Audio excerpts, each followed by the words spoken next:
Powered by the Montana Television Network. This is the 10 o'clock news on Q2, Montana's news leader. Good evening and thanks for joining us tonight. I'm Russ Riesinger. Janelle's off. It is day 34 of the shutdown and federal employees are preparing to feel the hurt of another missed paycheck. Come tomorrow, nearly 800,000 federal workers will go without pay for the second time this year.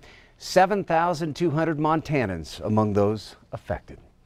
Two bills aimed at reopening the government went down to defeat today. Senators voting down a Republican plan to end the shutdown that included $5.7 billion for the border wall. After the measure failed, the chamber blocked a continuing resolution by the Democrats that did not include funding for the wall. CNN reporting that the White House is preparing a draft for a national emergency order, saying it has identified $7 billion for the wall. And in the middle of this all, the State of the Union address has now been placed on hold. The shutdown, even though it's only partial, is having an effect in a number of different ways. We start with Q2's Samantha Sullivan, who's at Billings Logan International Airport, where dozens of workers will miss a second paycheck come tomorrow. Samantha? Russ, it's a difficult situation that many people around the country are facing, and it's especially impacting our airports. The security officers at TSA are considered essential, so they have to be here working every day, but they're not getting paid. The folks here at the airport says even though there are difficulties, they're getting the job done. For the most part, we haven't had a lot of call-outs, and I kind of credit that to the Montana culture of, a hard work ethic, that kind of thing, the loyalty to the employer. Which is great. So, they're keeping their chins up, but I don't know how much longer that can last. Eventually, you got to start paying some bills. The shutdown not just affecting airport employees, but also affecting other areas of airport operation. I know that some of the airlines, like especially Cape Air, they got new aircraft coming in from Italy to replace their aging fleet of 402s. And they can't accept them until they can be inspected by somebody in the FAA, which isn't on furlough. So, and then of course here locally, we've got the air traffic controllers and the TSA agents, and now they're about to miss their second paycheck. So they've gone a month without pay. And as you can imagine, that's got to be a little tough on some of those folks. Plone says despite the struggles for the employees and the airport right now, the bright spot has been the support from the community. The restaurant here has provided them with some free lunches. Some of the airlines have chipped in, got them pizzas. I think one of the local sandwich shops downtown came up and provided them with some free sandwiches. So, I mean, there's just a lot of that kind of going on. But, it's a nice thing. But, in the end, they still need that paycheck. And, well, it's just got to be challenging for them right now. Plone says the longer the shutdown goes on, the more difficult those impacts could be. He says federal funding is a large part of construction projects, and this could end up affecting their construction project for new terminals, which is set to start in September. For now, that's all I've got at the airport. Now we'll send it to Rob Griggs, who's standing by with how this is impacting the National Weather Service. Well, the partial government shutdown obviously hasn't shut down the wintry weather we're experiencing, but it certainly is getting in the way of the people who forecast it. First of all, low morale is a problem. Employees of the National Weather Service are considered critical, and they're still showing up for their daily responsibilities and essential functions of forecasting, but they haven't seen a paycheck in over a month. Another problem, research suffers. Weather Service computer models and equipment require updates and maintenance, and they haven't been able to do that for over a month. And then training has also taken a hit. You consider staff training, also local storm spotters workshops, weather, radio programming. All of this is suffering from the government shutdown. Now, obviously, all of these problems won't just end the moment the government shutdown ends, but I think as a weather forecaster, we'll all breathe a sigh of relief once the National Weather Service is back to full strength. Q2's David J. has been speaking with a furloughed government employee. David? Thanks, Rob. We're down here at the Department of Interior and the Bureau of Indian Affairs. And we're hearing from a man who is a federal worker who's been told not to go back to work during this government shutdown. He says the problems are becoming more and more serious for some of the employees to pay their bills.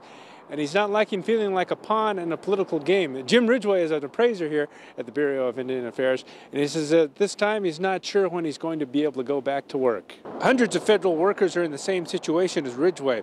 He says some are being told to go to work without pay, and many aren't even allowed to volunteer to work during this federal shutdown. Ridgway says he doesn't know if he will be able to pay his mortgage or tuition for his daughter's college education. And he says his biggest concern is whether Congress is willing to work together to get federal workers like him back to work and paid. Everybody that's involved in the process is suffering to some extent, and it's all financial related. And we'll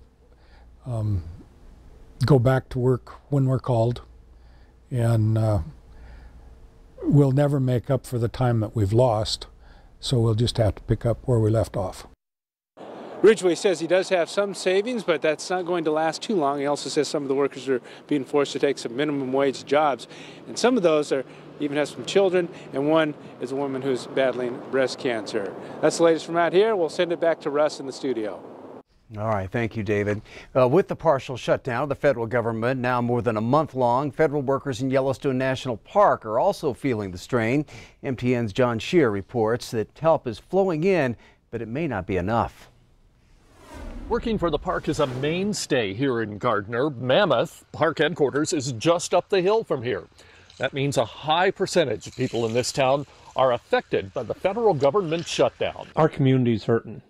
And when even one of our community hurts, especially because of outside forces, we're all hurting. James Halfpenny, Katie Wilkinson, and Jenny Burr are just three of many people who stepped up to help their friends. We wanted to have something available to employees who might not feel comfortable for whatever reason coming into a food pantry. So the two women organized a community table of sorts in the Mammoth Community Center.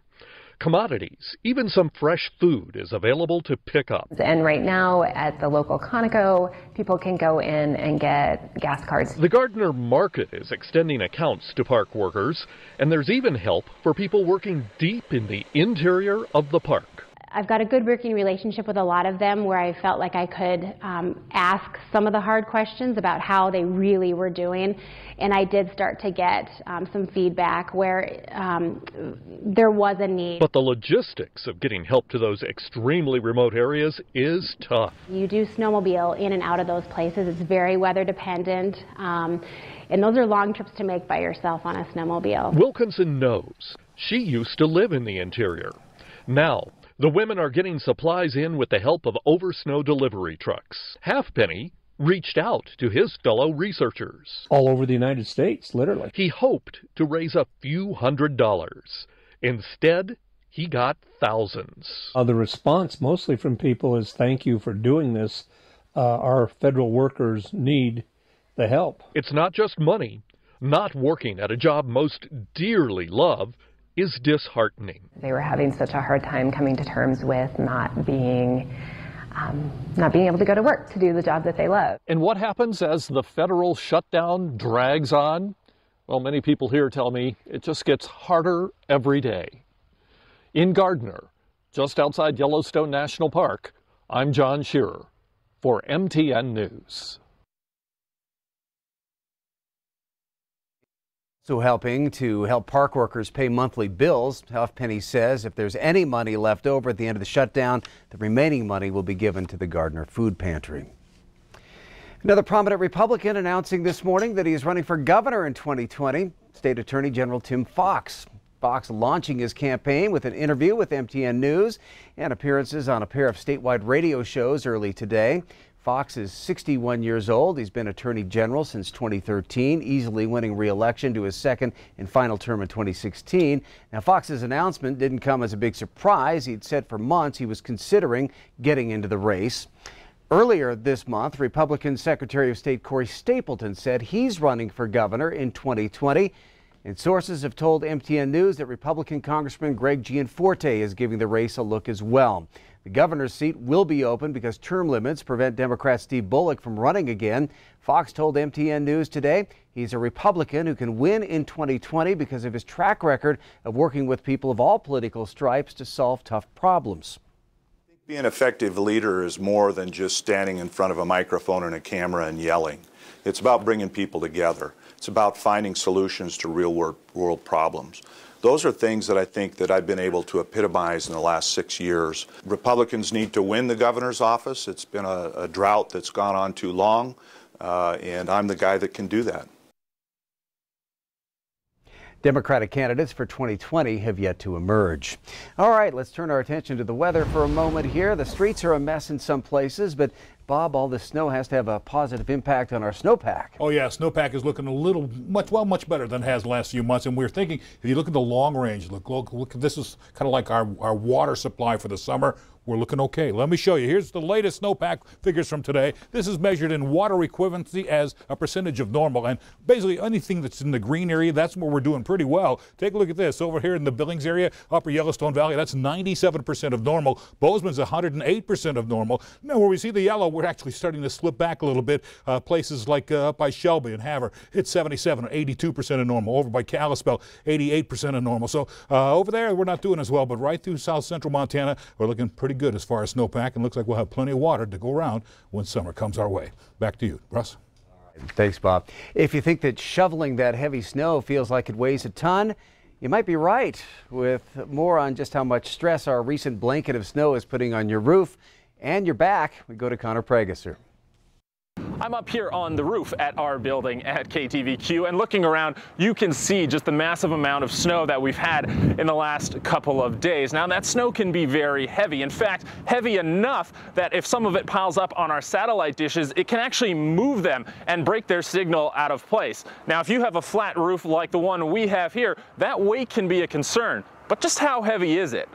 We're now here in the studio to crunch some of those numbers. And whenever we're talking about weight, we call that a mass. A mass is always going to be a volume times a density. So I split up my calculations into two parts, volume and density. Starting with the density, that's the material itself, in this case, snow. Using some basic numbers, we wind up with 7.5 pounds per cubic foot of snow. Now we need a volume, which is going to be the area multiplied by a depth. I actually used the dimensions of our building here at Q2, 13,500 feet for the surface area there, and a snow depth of 1 foot of snow. Just to keep the calculations simple, official measurements were about 11 inches. So we're pretty close there. That gives us 13,500 cubic feet. We multiply those two numbers to get a mass, and that winds us up with 101,250 pounds of snow, or the equivalent of 50.63 U.S. tons of snow sitting on our building